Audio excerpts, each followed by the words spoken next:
Hello and welcome back to our sustainable journey. I am Steve. Today we're going to do kind of a potpourri, two worm updates, a pig update, a bee update, a cow update, a chicken update.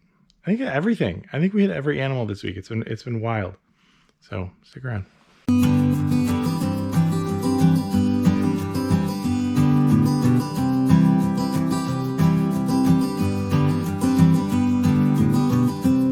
I'm going to do this in the order it happened.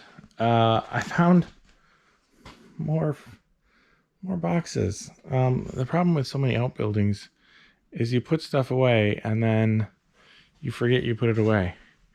So I think I found 1, 2, honey super, 3, 4, 5, 6 deeps and like 2 supers. So I've been working on scraping those. This is a lot nicer comb, mostly. So I'll make that into wax at some point. So that would have been Saturday when I was digging around finding the boxes. Sunday, we finished all the rendering.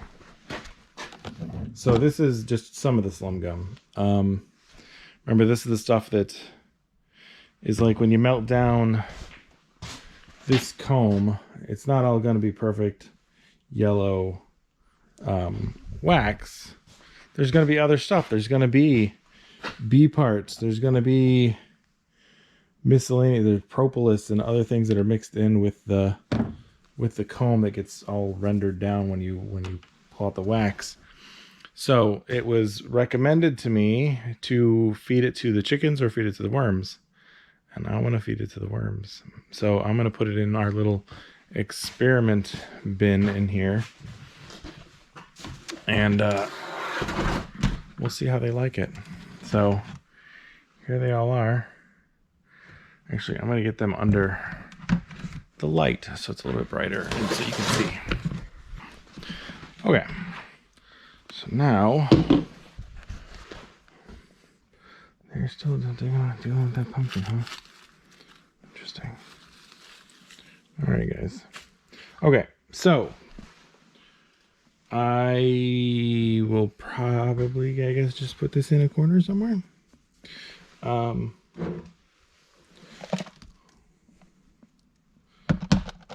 we go. I don't need to bury it. There's not too many pests out here bothering these guys. Maybe I put our little skull over top of it. Cover it up a little bit. Little dry spot. Oh, because it's a cup. It's what's left of a drinking cup. So we'll check on them in a week and see how they did. There's another remnants of a drinking cup. And what's left of the newspaper. That's all that's left. Cool. All right, guys. Have at it. Let me know what you think and stop climbing the walls.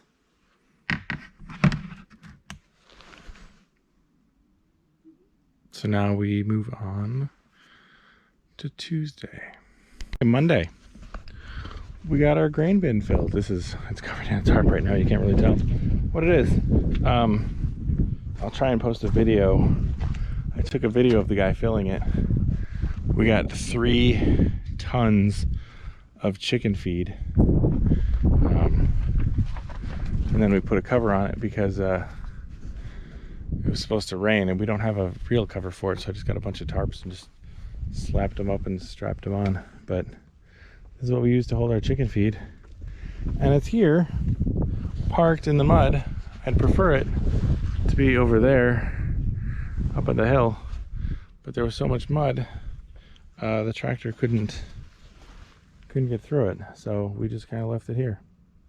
Chalk the tires. We'll deal with it later when either the ground is completely frozen or it's not so muddy.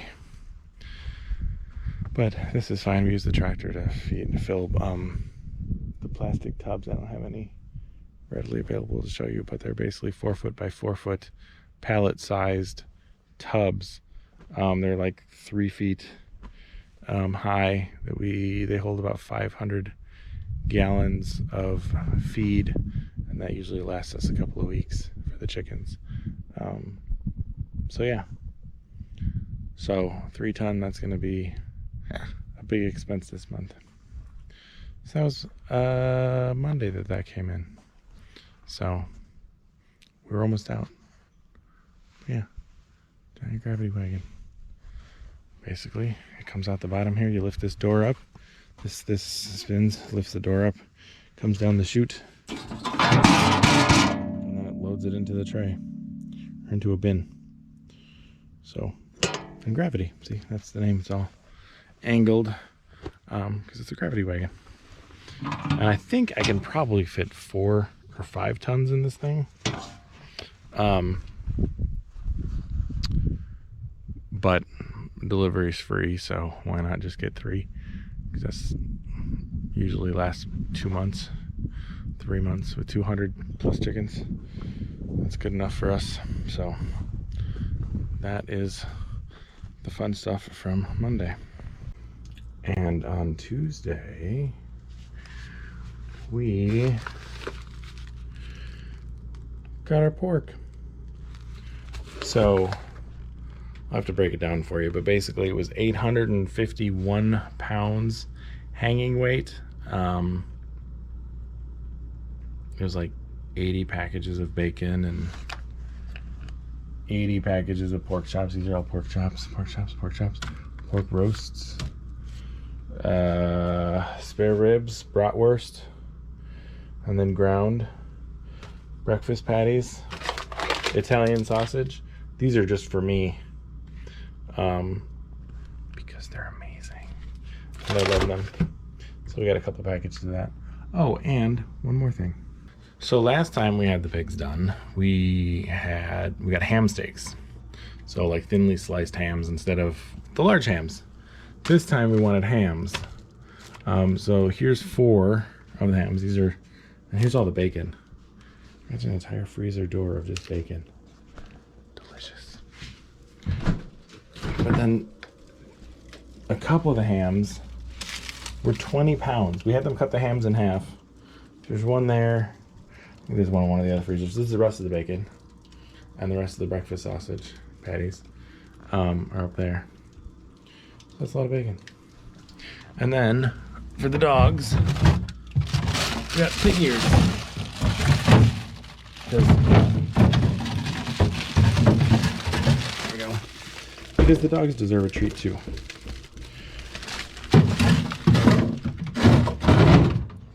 So that took us all day Tuesday to get it all in here, categorized, priced out, so that we can get it ready to sell. I'm not sure how much of we're probably not going to sell much of the breakfast sausage or the bacon, because we ran out of bacon like 2 months ago, and that was really sad.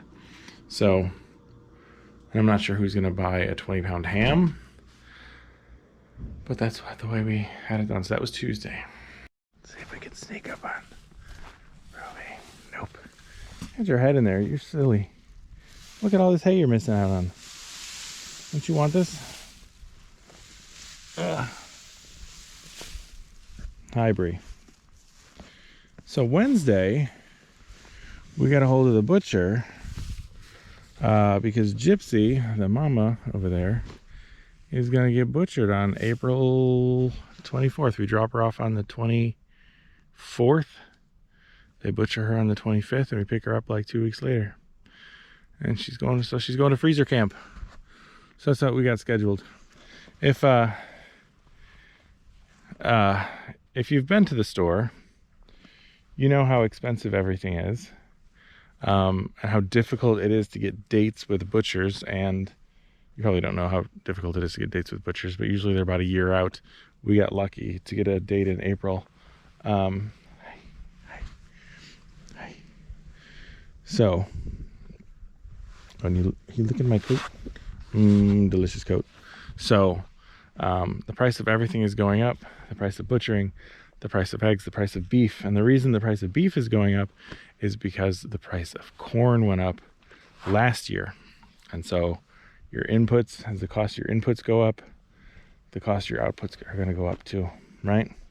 So that's why it is so expensive to buy a dozen eggs or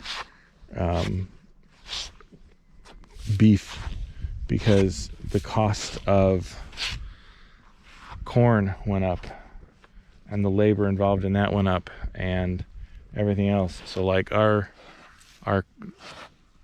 grains that we got for our chickens went up. The cost of our eggs have gone up. We keep raising prices on our eggs. Right now we sell them for $7 to $7.50 a dozen. Oh wow, you're really messing up my coat. That's great. Because our costs have gone up. Keeping these guys fed goes up because the cost of their feed goes up, right? Yeah. Your feed is expensive. Hey, don't cough on me. What are you doing? What are you doing, Bree?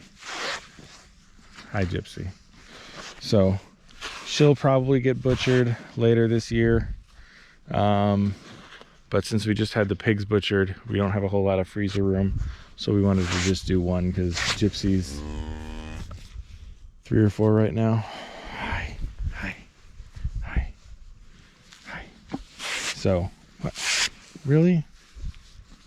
Yeah, go for the coat. But yeah, Gypsy's going to freezer camp in a couple of months. So we'll update as we get closer in that whole process. Maybe we'll video that. We'll see. It's not really a pleasant experience because it's sad. You know, he's been with us for a year and a half. It's kind of tough to see him go. Kind of the same thing with the pigs. Tough to see him go. So that was Wednesday. Okay, Thursday is our final worm update. So the worms are in the barn. The chickens, so it's, think of it as quarters, right? Split in quarters. So the chickens take up 1 quarter, the worms take up 2 quarters, and then we got buckets and cleaning stuff in the other quarter of the barn is essentially how it's laid out. Well, it's winter, and so little critters like to get inside when it gets cold, and we have it relatively secure, but there's one area of the barn that's exposed to the ground near the, we have a water pump in there. We have water for chicken waters and cow waters and cleaning buckets and things like that for the food scrap business. And somehow on Thursday, we found that moles, or a mole, had gotten up into the barn and into one of my CFTs. And it did some damage with the worms. So far, I think it's just one. But we just found it last night. So I need to go through the others to see what kind of damage, because we have moles out here. Like, it's, you know, you can't really do much about it. Usually we have the barn cats, but the barn cats don't always go in the barn, and so that's kind of a safe sanctuary for the moles apparently. And I didn't think they'd be able to jump into 2 feet up into the worm beds that are the CFTs, but they did. So I'm pretty devastated. I'm not sure what the final outcome of that's going to be, if it's only one or if they got into other ones and destroyed the worms. So we're gonna have to get some different bins instead of the CFTs, or lock up the CFTs somehow so they can't come up from the bottom. I still have no idea how they got in there. I didn't know moles could climb. But yeah, we saw one yesterday inside one of the CFTs and we were doing a feeding. So I'm still devastated by that. But yeah, that was Thursday, that was yesterday. Today's Friday when I'm filming this. Just updating you guys, and wanted you to know that that happened. So we'll deal with it sometime this week. Figure it out, take that CFT apart or something, and put that stuff into another CFT and make sure that we don't have any other moles in there, or just release a whole bunch of cats in the barn and hopefully they get them all. But yeah, that was devastating to see. So hopefully we can recover with, you know, our breeding bins and other things like that, because they didn't get into that. It was just the one CFD that they rooted through, and moles do a lot of damage. They dig holes like, I don't know, you can almost reach your arm in there as they go through, and they eat worms. So they ate a lot of the worms. I didn't spend a lot of time because it was last night and it was late, but I didn't spend a lot of time seeing what was left. But the hole went from one side to the other essentially. And they dig fast. If you've ever seen a mole dig, it's amazing. And the soil in the CFTs is pretty loose, so it's easy for them to traverse from one side to the other and just eat everything along the way. So yeah, so that's kind of a bummer. So it's been kind of a bummer week. But you gotta take the good with the bad. There's always a lot of good stuff that happens here. And this week it was just bad. So that'll be it for this week. Sorry to end on a bummer, but that's what happens. So we will see you all next week, and I'll give you some updates on the worms and keep them in your prayers, I guess. All right, take care, everybody.